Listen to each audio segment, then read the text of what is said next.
En el nombre del Padre, del Hijo y del Espíritu Santo. Amén. ¿Qué tal, amigos? ¿Cómo están? Vamos a hacer la lección divina del Evangelio según San Marcos, capítulo 10, versículos 46 al 52. Es la perícopa titulada El ciego de Jericó. Habían llegado a Jericó Jesús junto con sus demás discípulos. Ahora bien, cuando iba saliendo de Jericó, acompañado de sus discípulos y de una numerosa muchedumbre, el hijo de Timeo, Bartimeo, ciego y mendigo, estaba sentado al borde del camino. Y oyendo que era Jesús de Nazaret, se puso a gritar: «Hijo de David, Jesús, ten piedad de mí». Muchos le reprendían para que callase, pero él mucho más gritaba: «Hijo de David, ten piedad de mí». Entonces Jesús se detuvo y dijo: «Llamadlo». Llamaron al ciego y le dijeron: «Ánimo, levántate, él te llama». Y él arrojó su manto, se puso en pie de un salto y vino a Jesús. Tomando la palabra, Jesús le dijo: «¿Qué deseas que te haga?». El ciego le respondió: «Raboní, que vea». Jesús le dijo: «Anda, tu fe te ha sanado». Y enseguida vio y lo fue siguiendo por el camino.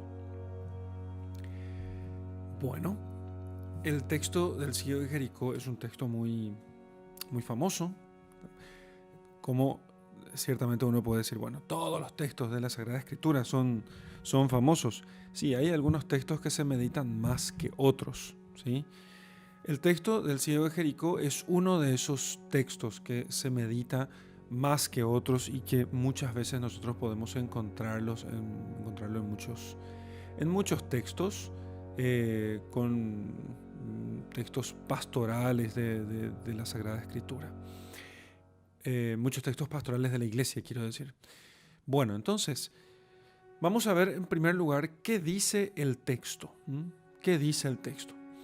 Entonces dice que habían llegado a Jericó, entraron a Jericó Jesús junto con sus discípulos. Después de hacer allí lo que tenían que hacer, salen de Jericó. Es una parada importante en su camino a Jerusalén. Ellos están yendo a Jerusalén, ¿sí?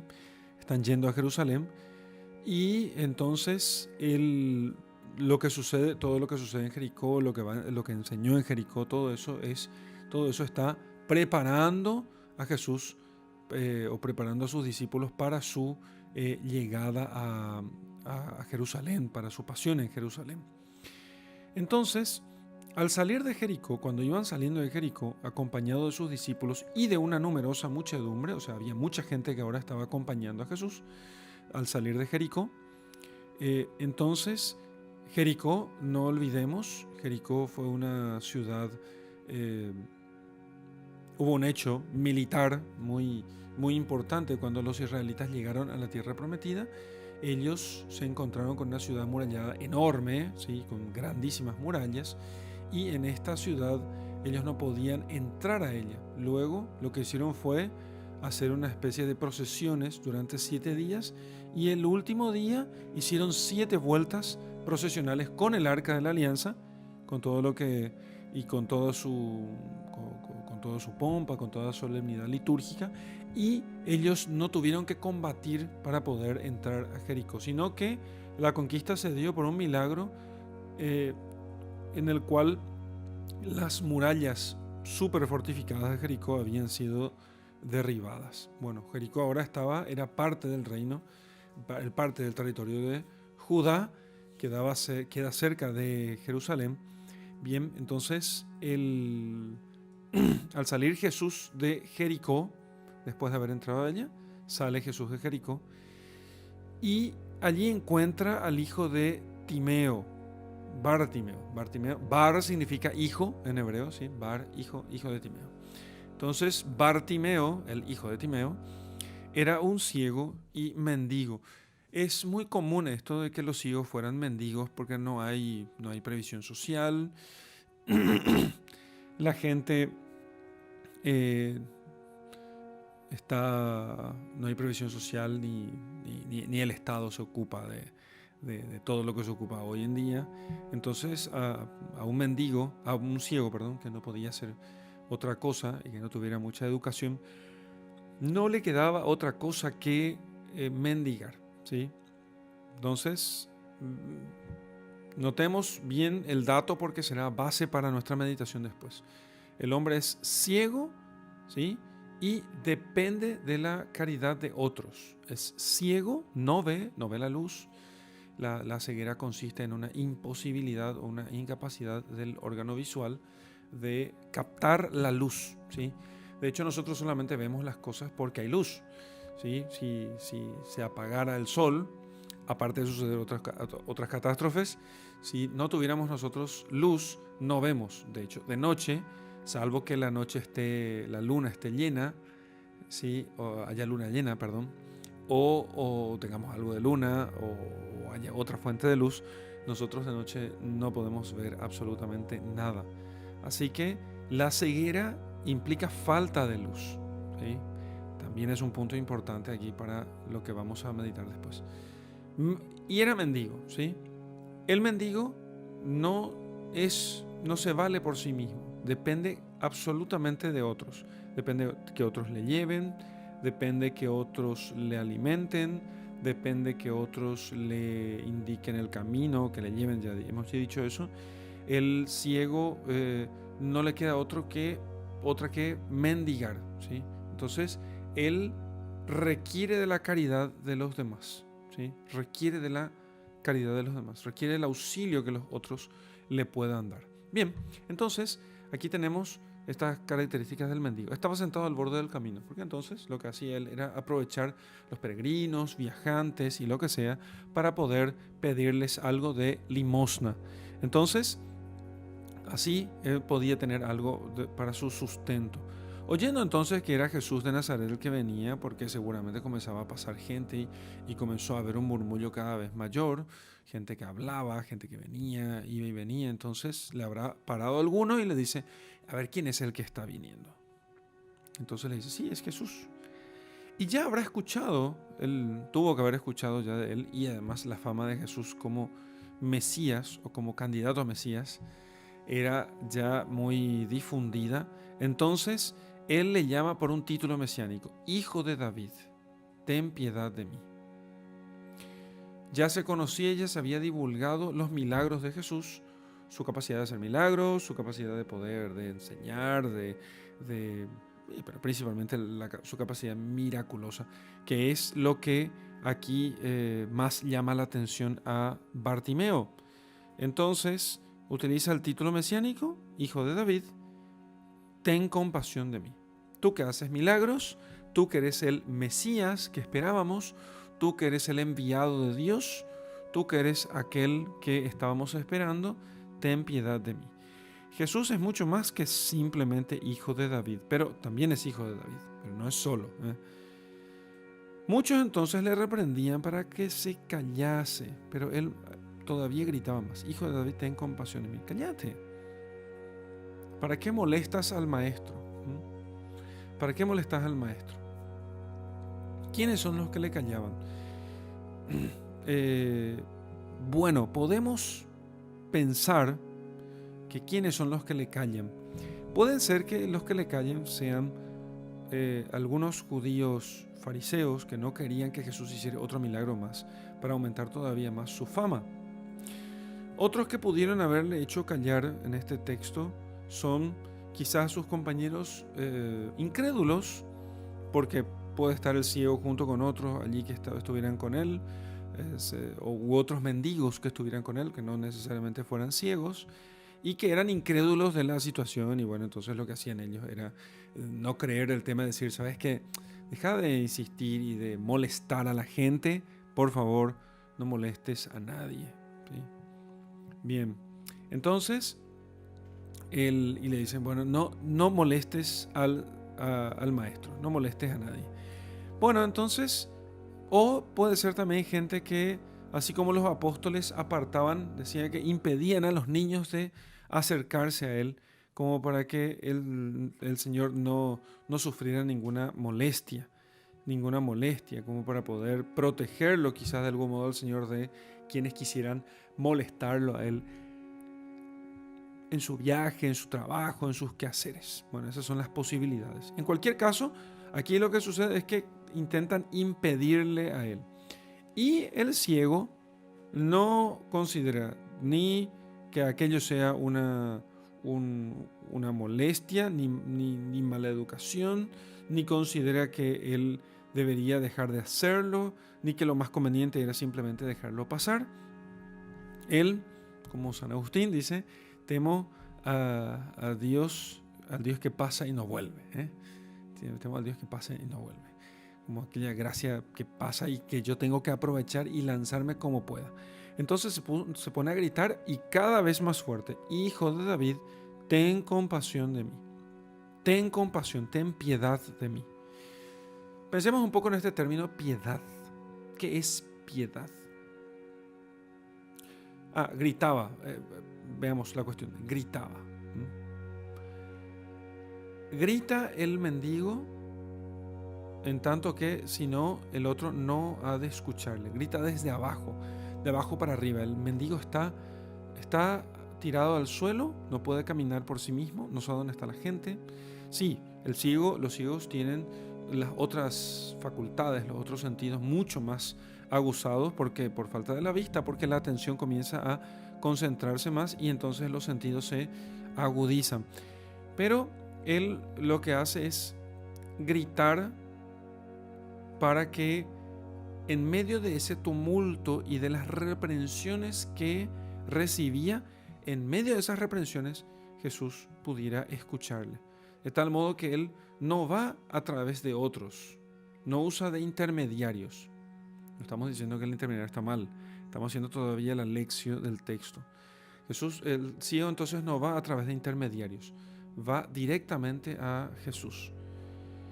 Y a él grita diciendo: Hijo de David, ten compasión de mí. Hubo otros momentos donde otros utilizaron de intermediarios para poder llegar a Jesús, como el caso de los gentiles griegos que se aproximaban a Jesús a través de sus apóstoles. Entonces le pidieron a los apóstoles que les consiguiera una cita para poder hablar con él.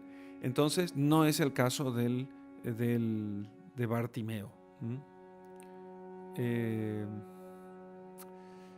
No es el caso de Bartimeo.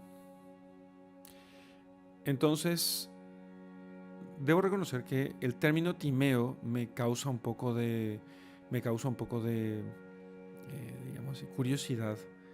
Es el mismo término que utiliza, bueno, yo no sé si tiene que, parece un nombre griego. Parece un nombre griego. Voy a ver si puedo encontrar un significado al término Timeo. Para ver si es que podemos sacar algo más de este texto, ¿no? Ustedes saben que hay un libro de Platón que se llama Timeo, se llama Timeo. Es Timeo, uno de los diálogos platónicos. Y no sé si tiene algo que ver. Eso. Bueno. Entonces, bueno, no tengo nada que... No tengo alguna respuesta sobre qué significa Timeo, ¿sí? Bueno, no importa, entonces podemos continuar sin problemas con el resto. Entonces se pone a gritar por sobre las personas que están intentando impedirle a él. Entonces sobre las reprensiones sobre la gente o que no tiene fe, ¿sí?, o que intentan hacerlo desconfiar de la misericordia. ¿Qué es compasión?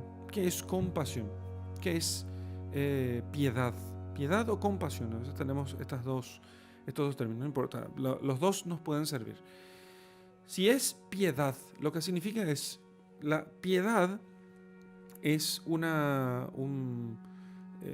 puede ser como virtud o como sentimiento. Como virtud es la inclinación, ¿sí?, de la voluntad que conoce la necesidad del otro, ¿sí? Entonces se puede hablar, por ejemplo, de la piedad digamos, en ética romana. La piedad es no solamente la caridad o el respeto que los hijos tienen respecto de los padres, sino que además también es el amor de los padres respecto de los hijos. Tiene mucho que ver con el amor filia o filial, ¿sí? Entonces, eso es por una parte la piedad. Cuando el ciego le dice a Jesús, ten piedad de mí, está diciendo, tú eres más que yo, ten compasión de mi bajeza, de mi poquedad, y levántame de donde yo estoy. Si se usa el término compasión, también tiene muchas connotaciones muy interesantes, porque el término compasión es que padezcas conmigo, ¿sí? Que te compadezcas significa que te pongas en mi lugar, entiendas lo que yo sufro y entonces, pudiendo sacarme de aquí, lo hagas, porque evidentemente tú no estás donde yo estoy. Si tú no estás donde yo estoy y llegaras a sentir lo que siento yo, entonces me darías algo de lo que tú tienes para que yo pueda elevarme. Eso es compasión, ¿sí? Entonces, no es simplemente tengo ciertos sentimientos, le compadezco, sino que la compasión, si yo pido, ten compasión de mí, tengo alguna esperanza de que si sentís lo que yo siento, podés, y si tenés más que yo, podés elevarme entonces por sobre mi miseria. Entonces, ten piedad de mí, ten compasión de mí, mira la miseria en la que estoy, no me dejes continuar aquí, ¿sí? Fíjese cómo para el ciego no se acostumbra a su miseria, porque el hombre es así, el hombre no se llega a acostumbrar nunca a su miseria.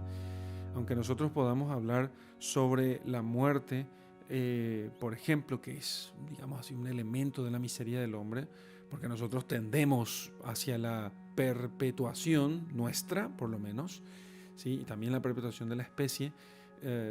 No queremos que el hombre, bueno, salvo los ecologistas que piensan que el hombre tiene que desaparecer para que la tierra siga viva, dicen ellos, imagínense. O sea, ellos, la perpetuación de la especie son gente completamente desnaturalizada que piensan que ya han olvidado este instinto tan básico como es el instinto de preservación de la especie. Sí, eso es gente terrible, ¿no? Pero aquí, en cambio, uno tiene, las personas normales tienen, digamos, el instinto, su instinto les hace querer mantener la vida. Y eso porque hay un deseo, podemos decirlo así, interno, muy íntimo del hombre, que está conectado con su inmortalidad, con la inmortalidad de su alma, de no morir, ¿sí? Entonces, nosotros queremos vivir para siempre, ¿sí? Queremos vivir para siempre. Nosotros queremos existir para siempre, ¿sí? Y entonces, nuestra miseria, nosotros buscamos justamente que ser elevados de nuestra miseria, ser elevados de nuestra miseria continuamente. Si nosotros entendemos nuestro estado de miseria, cualquiera que sea, como mínimo el estado del hombre por el cual no puede ni siquiera retener su propia vida, entonces nosotros podemos buscar quien pueda tener compasión de nosotros. Buscar quien pueda tener compasión de nosotros. Bueno, eso es entonces aquí lo que está sucediendo. Entonces Jesús se detuvo, escucha, porque los gritos van increciendo cada vez más fuerte, cada vez más alto, más intensos. Jesús se detuvo en su marcha y dijo, llamadlo, ¿sí? Fueron y le dijeron, el Señor te llama. Ánimo, levántate, el Señor te llama. Llamaron al ciego y le dijeron, ánimo, o sea, levántate, Él te llama. Él arrojó su manto, se puso en pie de un salto porque estaba en el suelo y vino a Jesús. Arrojó su manto, se puso en pie de un salto, o sea, lo que tenía allí se deshizo de eso y vino hasta Jesús, ¿sí? Dejando lo último que tenía, que tiene un ciego, sino su manto, su ropa, algunas limosnas que están allí.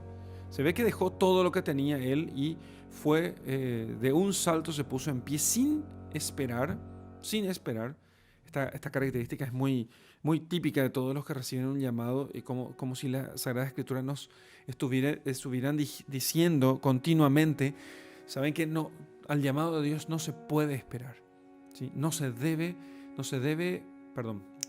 puede retrasar la respuesta a un llamado que Dios nos hace, ¿sí? Generalmente nosotros retrasamos porque dudamos que sea una llamada de Dios, ¿sí? No es que dudemos, ¿sí? Es que estamos tratando de evitar ese llamado porque algo vamos a perder de las cosas que más nos gustan. Pero eso en cierto modo es falta de fe, simplemente. Estos que respondieron en la Biblia siempre a la llamada de Dios, enseguida, instantáneamente, de un salto y arrojando la capa, siempre fueron hombres de fe, ¿sí? Siempre fueron hombres de fe. Y es la fe justamente, la Escritura, la revelación nos llama a nosotros a tener fe, a creer en Dios. Y él arrojó su manto, se puso en pie de un salto y vino a Jesús. Tomando la palabra, Jesús le dijo: ¿qué deseas que te haga? ¿Qué deseas que te haga? ¿Qué quieres que te haga? Jesús no le dice, a ver, voy a adivinar. ¿Querés que te dé la vista?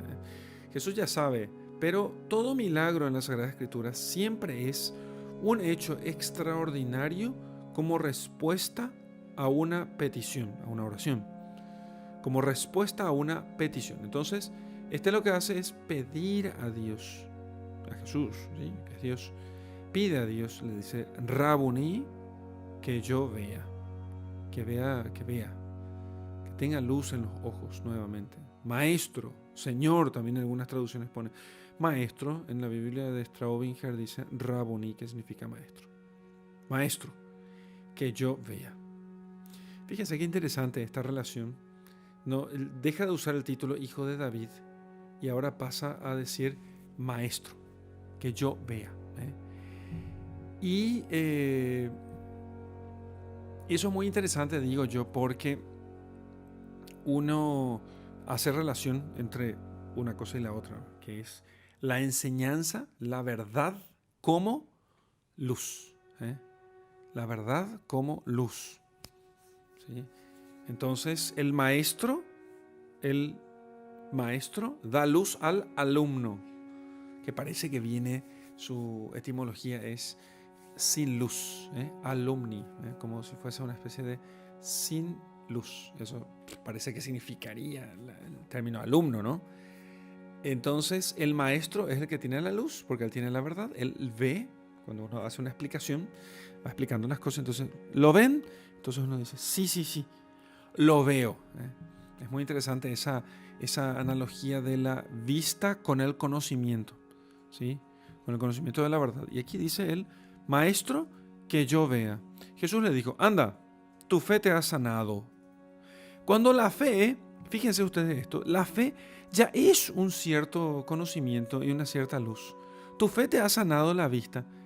Lo que le está diciendo al Señor es: ya veías, por la fe ya veías, y ahora además verás con los ojos de la carne.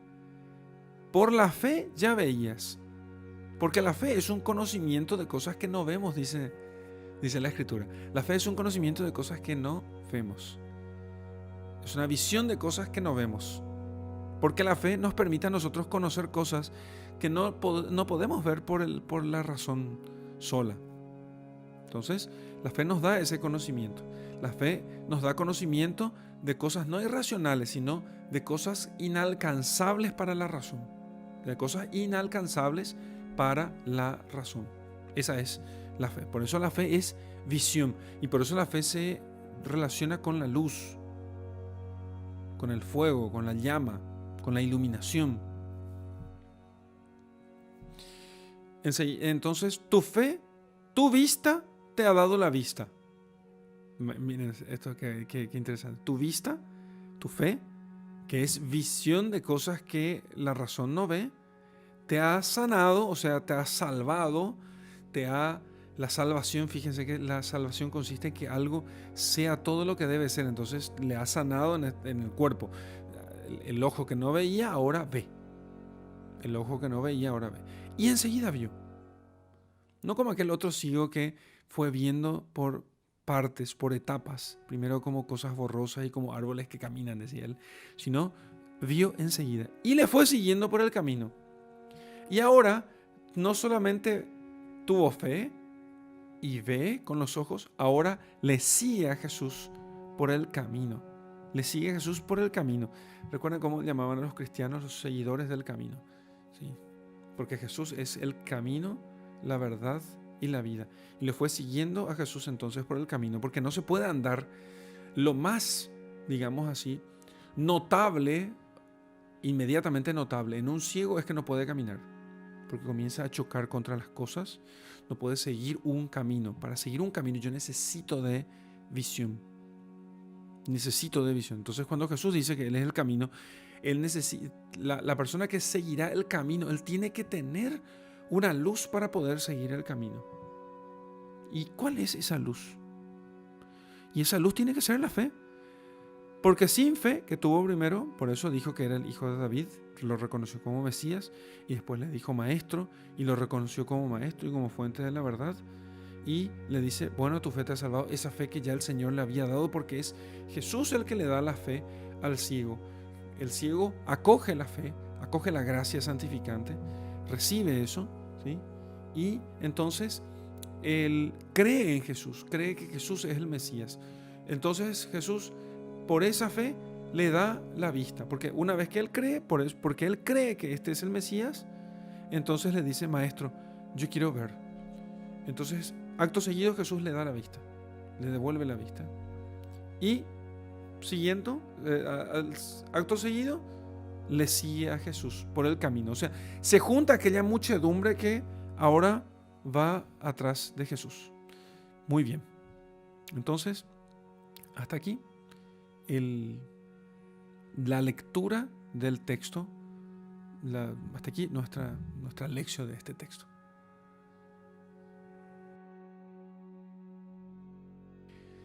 Muy bien, amigos, vamos a hacer ahora la meditación de nuestro texto. A ver, vamos a mezclar un poco aquí porque voy a hablar de algunos de los otros sentidos, el moral, el alegórico y el anagógico, que en realidad tendrían que ser partes de la lección, y voy a mezclar un poco eso porque en la meditación propiamente es lo que me dice a mí.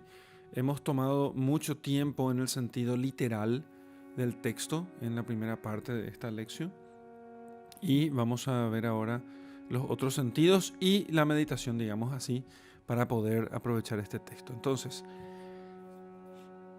Jesucristo sale con mucha gente de Jericó. Jericó, según San Jerónimo, y también recoge esto San Beda, parece que significa o luna o anátema, ¿sí?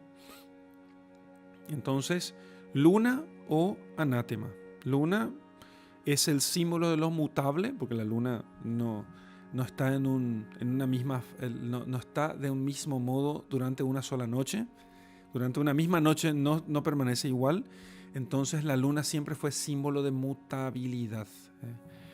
La luna es el aspecto mutable y cambiante, continuamente cambiante, dinámico de nuestra existencia, ¿sí? Entonces, eso es lo que significa luna. Por otra parte, Jericó también significa anátema, ¿sí? Que es excomunión, expulsión, excomunión, exclusión. Entonces, Cristo fue excomulgado de la sinagoga, digamos así, de la comunidad de Jerusalén, crucificado afuera de ella. Entonces, como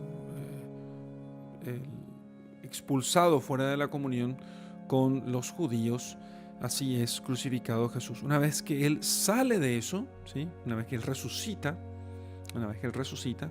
entonces Él va con una multitud de cautivos, dice la Escritura, Jesucristo resucita y sube al cielo con una multitud de cautivos. Y así como esta multitud numerosa que acompaña a Jesús. Y allí estaba entonces el ciego y mendigo.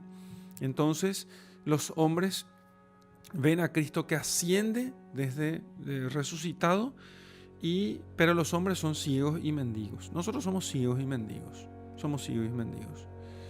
Somos ciegos porque hasta que Cristo resucitado no nos da la luz, nosotros somos, no vemos, no vemos, y somos miserables, completamente miserables. No tenemos riqueza, no tenemos bienes, no tenemos nada realmente que valga. Un mendigo, digamos, en cierto modo, ni ropa tiene, ¿sí? O sea, está en la última indigencia. Si muere, muere solo.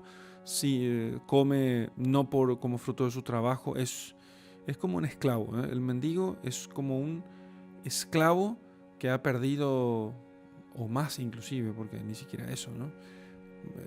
No tiene absolutamente nada propio, ¿sí? Nada propio. Bien, entonces, y el hombre es así. El hombre caído por el pecado, en el jardín del Edén, ahora es un mendigo y además ciego. Ha perdido la visión de la verdad, no conoce ya ahora la verdad, y es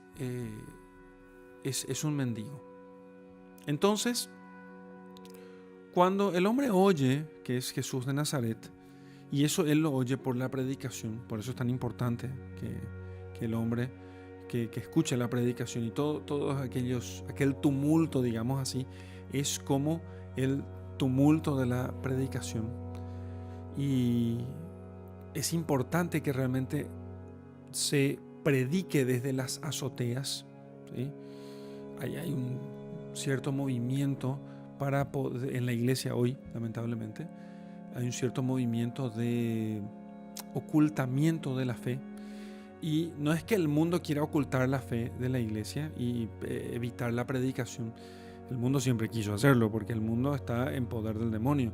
Y así los hombres, aunque no estén endemoniados, están engañados por el demonio, ¿sí? Hay que distinguir el endemoniado propiamente del que está engañado por el demonio.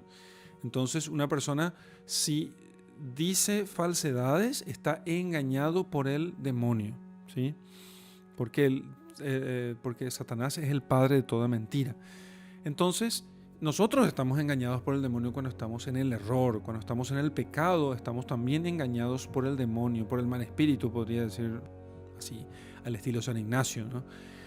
Entonces, es necesario, y aquellos hombres que intentaron impedir que el ciego pidiese compasión, que pidiese que Jesús tuviera piedad de él, son como los demonios, son como Satanás, el mundo y la carne, que procuran como enemigos de la naturaleza humana, Satanás, el mundo y la carne, que se confabulan unos con otros, unos y otros, y los tres se confabulan para buscar nuestra perdición.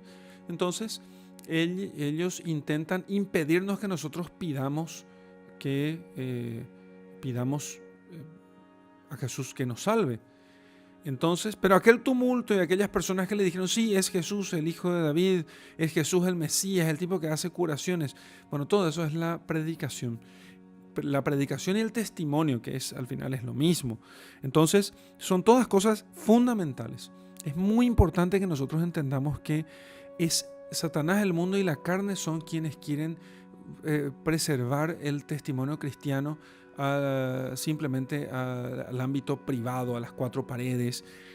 Eso es cosa ya venía desde el liberalismo iluminista, que pretendía justamente que la sociedad o la ciudadanía sea dominada simplemente por la ética puramente racional, y que la fe, que era una cuestión simplemente privada, era una cosa muy privada, que vos podés practicar la fe, pero privadamente. Entonces, sí, se puede poner un montón de monumentos y símbolos en las calles, pero no crucifijos, ni imágenes de santos, ni nada por el estilo. Y fíjense que en este sentido el protestantismo llega a ser como una gran cooperación, digamos, para ese intento de ocultamiento de la fe. Porque el protestantismo, digámoslo claramente, el protestantismo siempre va a reclamar que la fe, como es iconoclasta, entonces dice no a no a las imágenes, no a los crucifijos, no a toda imagen. Entonces el protestantismo sirve, es cooperador del, del liberalismo anticristiano, ¿sí? De todo este espíritu antirreligioso que pretende que la religión que el ámbito civil, el ámbito civil público esté exento de todo símbolo. Cuando las imágenes no son otra cosa que como aquel tumulto de la gente que venía alrededor de Jesucristo, ¿sí? Las imágenes, los símbolos sagrados, los crucifijos son como la predicación, ¿sí? Son continuadores de la predicación. De hecho, solamente se entienden con la predicación, pero son recordatorios continuos. ¿Entienden? Un reloj cuco no me dice la hora, yo tengo que leer, hay una inteligencia que lee la hora, pero una vez que yo aprendí a leer, aquello me recuerda la hora continuamente. Basta que yo, como en el caso del ciego de Jericó, una persona le habrá dicho, che, ¿sabes qué? Hay un tipo llamado Jesús que anda haciendo milagros y todo el mundo dice que es el Mesías, en serio. Ojalá que pase por aquí, por ahí me da la vista. Me escuchó una vez él. Después viene el tumulto y él dice, ¿y qué es este tumulto? Le pregunta a alguien y parece que es Jesús. ¿Qué? ¿Jesús? Jesús, hijo de David, ten compasión de mí, ¿entienden? Entonces, todo aquello sirvió como un símbolo intermediario para que él pueda pedir compasión a Jesús. Los chinos comunistas saben muy bien de todas estas cosas, por eso ellos prohíben que las iglesias, aunque permiten que haya iglesias, prohíben que las iglesias tengan cruces. Exactamente lo mismo que hacen los protestantes al evitar los símbolos cristianos. Por razones teológicas, dicen ellos, pero en realidad acá hay una cuestión, están engañados al evitar los símbolos cristianos. Harían mucho los protestantes al, digamos, también hay otras cosas, otras discusiones teológicas que podríamos tener sobre el tema, pero yo podría decir, si los protestantes quisieran cristianizar la sociedad, deberían abandonar su iconoclasia. Y entonces harían muchísimo más. No saben cómo cooperan con su iconoclasia, con su rechazo a las imágenes, como ellos cooperan con las intenciones de la masonería y del liberalismo de quitar toda imagen de la presencia de Cristo del ámbito público. Entonces, empieza a gritar, Jesús, hijo de David, ten compasión de mí. Fijémonos en la intensidad del clamor de Bartimeo. El clamor de Bartimeo, ¿sí? Nosotros no rezamos así con esta intensidad. Generalmente nosotros no rezamos con esta intensidad. Nosotros hacemos un poquito de oración, pedimos 2 o 3 veces, después decimos, ya sabes qué, ya pedí a Dios y Dios no me dio. Dios no me lo dio. Los cristianos debemos aprender, todos debemos nosotros aprender a hacer oraciones con insistencia, con perseverancia, a rezar, a pedir con perseverancia. Pedimos muy poco. Pedimos poco y perseveramos poco. Las novenas, ¿sí? Bien hechas, las novenas son verdaderos ejercicios de perseverancia, de oración perseverante. Porque son 9 días de oración. La treintena de San José, que a mí me parece una cosa realmente muy exigente, creo que hice 2 veces en mi vida la treintena de San José, son oraciones largas, larguísimas, y que se repiten durante 30 días. No es que no rece todos los días, pero la treintena de San José tiene una característica especial de insistencia, ¿sí? Entonces, es cierto, la liturgia de las horas nos permite a nosotros a lo largo de 4 semanas repetir los salmos, ¿sí? Pero cansan menos, aunque bueno, uno reza más. El rezo de 1 hora litúrgica cantada lleva más tiempo que la treintena de San José, que dura más o menos 10 o 15 minutos. Sin embargo, es la insistencia, es como el Jesús, hijo de David, ten compasión de mí. Jesús, hijo de David, ten compasión de mí. Hay algunas costumbres monásticas que ejercitan justamente eso. Lo que hacen es tener una camándula, ¿sí? Un rosario, unos granos unidos por cordones, por un cordón, y entonces van repitiendo esto: Jesús, hijo de David, ten compasión de mí. Jesús, hijo de David, ten compasión de mí.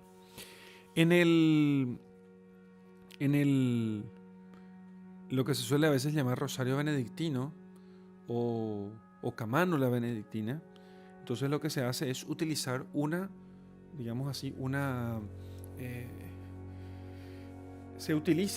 estoy buscando yo mi camándula benedictina para mostrarles un poco algo que es mi llavero en realidad, y no lo encuentro aquí cerca, o si no mostraría aquí en el video un caso así. Es un denario simplemente, y lo que uno hace es, mientras va haciendo cosas, entonces cuando a veces salgo y conduzco el coche o lo que sea, entonces tengo en la mano, al final están algunas llaves que yo tengo siempre conmigo. Entonces en una punta hay un crucifijo, en la otra está una medalla de San Benito. Entonces los monjes benedictinos solían rezar esto. Ellos van diciendo algunas oraciones de la camándula o rosario benedictino, y entonces en las cuentas pequeñas dicen alguna ejaculatoria. ¿Sí? Señor, ten piedad de mí, o Jesús, hijo de David, ten compasión de mí. Jesús, hijo de David, ten compasión de mí. Entonces la intención es hacer que uno se mantenga continuamente en oración. Continuamente en oración. Y eso hay que hacerlo siempre. Y digo más, hay que hacerlo eso, estando en pecado o no. No olvidemos, el ciego Bartimeo, todos los que tenían enfermedades graves como este ciego, siempre se consideraba que tenían pecado. Siempre se consideraba. Eso puede explicar incluso aquello de aquellos que le reprendían y le decían que no hable con Jesús, porque decían: no, vos sos un hombre de pecado, empecatado, como le dijeron a aquel ciego de nacimiento. Empecatado, eres un empecatado, un tipo lleno de pecado de punta a punta, desde los pelos de la cabeza hasta las puntas de los pies. No molestes a Jesús, no le toques, no lo ensucies, sos indigno de Él. Y sin embargo, Él consigue la curación y sigue a Jesús a partir, o sea, consigue la salvación plena. Ese fue su último día pidiendo limosnas, su último día de ceguera, su último día de mendigo, su último día de miserable, su último día de empecatado. Nunca más le dirían que estaba lleno de pecado de punta a punta. Jamás. ¿Por qué? Porque él rezó continuamente, él pidió y clamó al Señor. Entonces, si nos sentimos pecadores, si nos acusa nuestra conciencia de pecado, nosotros pidamos perdón a Dios, pidamos piedad, pidamos compasión, y el Señor nos dirá: decirle que venga. Nos hará levantar de nuestra postración para poder ir hasta Él. Y eso es lo que hará el Señor con nosotros. Pero no tenemos que dejar de rezar. No tenemos que dejar de hacer oración, de ofrecer nuestras oraciones cuando vamos a empezar a trabajar, de ofrecer al Señor todo lo que hagamos, de tal modo que nuestros pensamientos continuamente estén dirigidos a Dios. ¿Sí? Y no hace falta que dejemos de trabajar. Hace falta simplemente que mucha gente suele hacer esto, tiene una imagen cerca de su lugar de trabajo, de tal modo que eso lo que hace es recordarles continuamente que deben dirigir sus corazones a Dios y decirle: Jesús, hijo de David, ten compasión de mí. Jesús, hijo de David, ten compasión de mí. Mira mi miseria, y tú que eres mayor que yo, levántame de esta postración. Levántame de esta postración. Jesús lo llama entonces: ¿qué querés que haga por ti? Y entonces él le dice: Señor, yo quiero ver. Quiero ver. Cuando le llama, él arroja su manto, se pone de pie en un salto y se va junto a Jesús, va al encuentro de Jesús. Qué imagen preciosa. Qué imagen preciosísima acerca de la rapidez con la que él responde al Señor.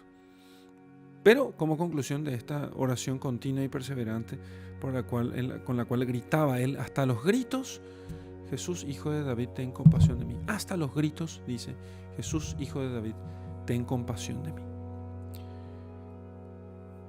Entonces le dice: Rabuní, quiero ver. ¿Qué deseas que haga por ti? Rabuní, quiero ver. Quiero recordar aquí esto, que esto está muy ligado con el sacramento del bautismo. El sacramento del bautismo, las aguas bautismales suelen llamarse también aguas lustrales. Las aguas lustrales no son porque son aguas para lustrar el zapato, porque siempre nosotros pensamos lustrar el zapato, lustrar. En Paraguay alguien dice lustrar, inmediatamente piensa en zapato. Tiene mucho que ver, porque lustrar viene de luz, o sea, de dar luz. Por eso estas arañas que se cuelgan del techo y que tienen muchas luces y que tienen luces y piedras y todo, se llama lustre. Entonces, lustrar el zapato significa sacarle lo opaco y darle luz. Las aguas lustrales son aguas que conceden luz. ¿Qué luz conceden las aguas lustrales o aguas bautismales? Conceden la luz de la gracia, por la cual nosotros podemos ver. Porque entonces yo creo, y al creer veo aquellas verdades que por la sola fuerza de la razón yo no podría llegar a ver. ¿Cuáles son esas verdades? Que Jesús es el Hijo de Dios, ¿sí? Que Jesús es nuestro Salvador y Redentor, que Jesús ha muerto y resucitado por mí, que yo estoy llamado a la vida eterna, ¿sí? Entonces todas esas son las verdades principales por las cuales nosotros vemos, gracias a la fe. La fe nos permite ver entonces todo eso. Muy bien, entonces, maestro, que yo vea. Maestro, quiero ver, quiero tener luz, quiero ver gracias a tu luz. Es lo que nosotros tenemos que pedir cuando nosotros, porque para leer las Sagradas Escrituras se necesita, fundamentalmente lo que se necesita no es un gran conocimiento bíblico. Algunas personas piensan que para poder leer las Escrituras yo tengo que tener la Biblia y también la catena y otros comentarios. Claro, al final de los comentarios voy a tener un montón de ideas, pero les digo una cosa, lo más importante, lo que no me puede faltar y lo que realmente lo único que necesito yo, porque lo otro puedo leer también en otro momento y sí, puedo leer, lo que necesito es fe. Yo tengo que creer que este texto no es que sea verdadero, no es solo eso. Atención, voy a decir lo más importante que he dicho seguramente en todos estos tiempos que dirigí aquí en la Lección Divina en formacioncatólica.org. Lo que yo veo son verdades que yo no podría haber visto de otro modo. Eso es lo que me concede la fe. La fe no es que simplemente me permite decir que esto que está aquí es verdadero. Sí, también cuando dice la Escritura que Israel cruzó el Mar Rojo a pie seco, a pie enjuto, no es que simplemente yo tengo que creer que aquello es cierto y que los israelitas cruzaron el mar. Yo tengo que ver allí una verdad que Dios me está diciendo, que me está revelando a través de aquel hecho. A través de aquel hecho. Es cierto que si yo comienzo a decir, no, ¿sabes qué? En realidad los israelitas no pasaron. Yo me paso haciendo una especie de ensayo de erudición bíblica, que muchos les encanta hacer. No, pero lo que pasa es que la Biblia, viste que la Biblia esto, la Biblia aquello. No, allí hay una verdad que se me está diciendo, que se me está enseñando. Una verdad sobre Jesucristo. Una verdad moral, algo que yo debo hacer. Una verdad sobre la vida eterna. Esas verdades son las que yo tengo que ver. Y las veo gracias a la fe. Si yo me pongo a discutir si esto pasó o no pasó, si el sol paró o no paró, si Jesús resucitó o no resucitó entre los muertos, y si bien es cierto, es muy importante que Jesús haya resucitado, pero cuando yo me pongo a pretender que el estudio bíblico simplemente sea eso, entonces yo ya quedé ciego. Maestro, enséñame. Maestro, enséñame. Es lo que yo estoy diciendo. Maestro, que vea. Que yo vea lo que me quieres enseñar. Que yo vea lo que me quieres enseñar en esto. Entonces, no es que simplemente me cuenta aquí la Escritura que Jesús se fue y le curó a un ciego pobrecito que ahora ya va a poder trabajar por sí mismo.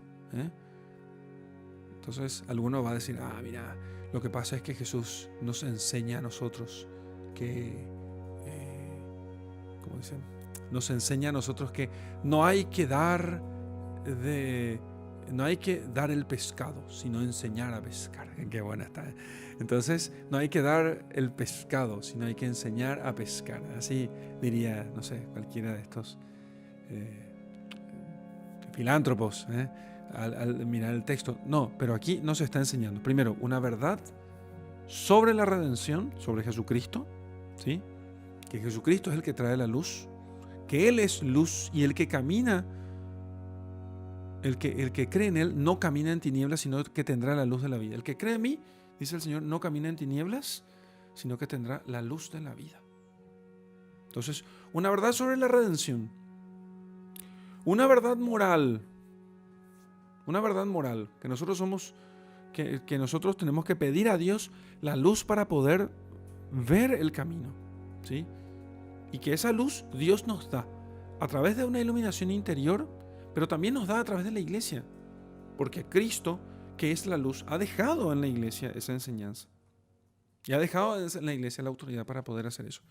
Y en tercer lugar, una verdad sobre la vida eterna, una verdad eterna, una verdad sobre la vida eterna, una realidad eterna. Todo eso nos está enseñando a nosotros aquí a través de este texto también.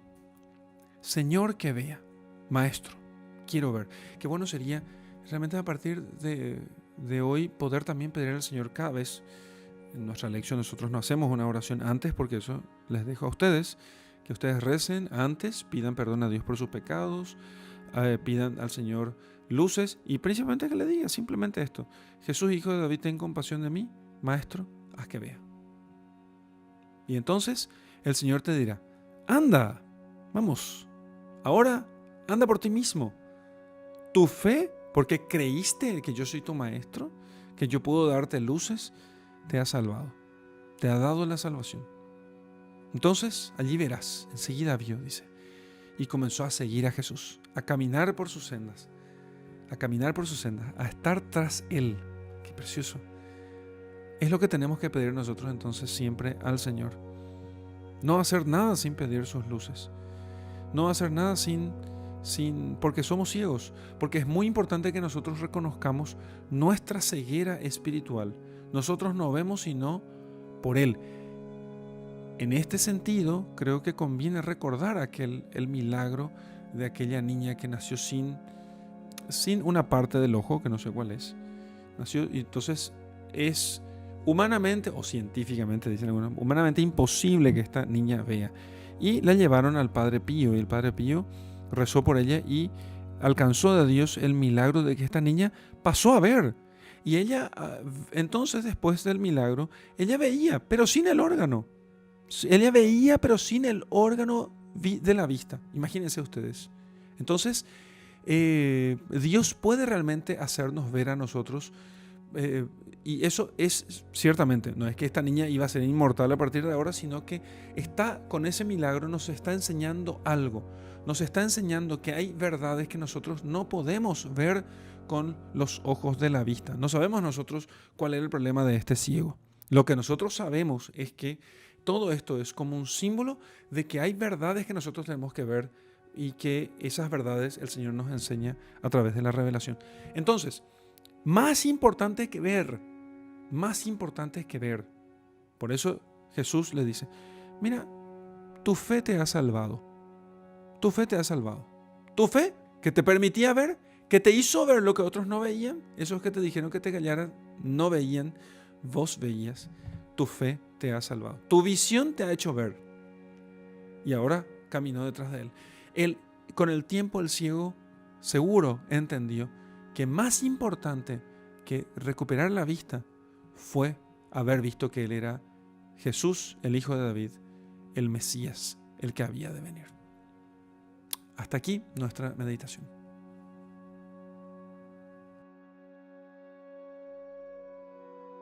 Muy bien, vamos a rezar para poder agradecer estas palabras que el Señor nos ha regalado hoy. En el nombre del Padre, del Hijo y del Espíritu Santo. Amén. Señor, te doy gracias por tus palabras y quiero decirte, Señor, en esta oración, Jesús, Hijo de David, ten compasión de mí. Ten compasión de mis miserias, ten compasión de mis pecados, de mis faltas contra la oración, de mis faltas contra la justicia, de mis indiferencias en la oración, de mi poco amor para servirte, Señor, en el prójimo, en los pobres, mis faltas contra las virtudes. Te pido, Señor, que tengas compasión de mí. Mira mi miseria y ten compasión de mí. Mira mi pobreza y ten compasión de mí. Y Jesús, Maestro, quiero ver. Haz que vea, Señor. Haz que vea, devuélveme la vista, que yo pueda ver, Señor, que yo pueda verte, que yo pueda ver tu rostro, que pueda ver tu verdad, que pueda ver tu doctrina, que pueda ver tu voluntad, que pueda ver, Señor, todo lo que tienes para enseñarme y así yo pueda alegrarme de ver. Como es feliz el que no veía y ahora ve, así también, Señor, para que yo pueda tener la verdadera alegría viéndote a ti. Gloria al Padre y al Hijo y al Espíritu Santo, como era en el principio, ahora y siempre, y por los siglos de los siglos. Amén.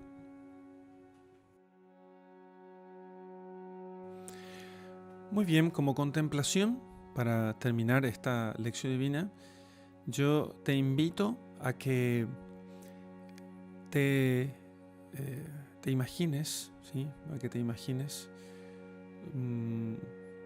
Puede ser dos cosas, ¿sí? Lo primero es que te pongas en el lugar del ciego Bartimeo, ¿sí? Ahora serás Bar algo. Yo sería Bar Carlos, por ejemplo. Bar Carlos, el hijo de Carlos. Pero en realidad, mi pobre papá es un muy buen nombre. En realidad tendría que ponerme como nombre Bar otra cosa.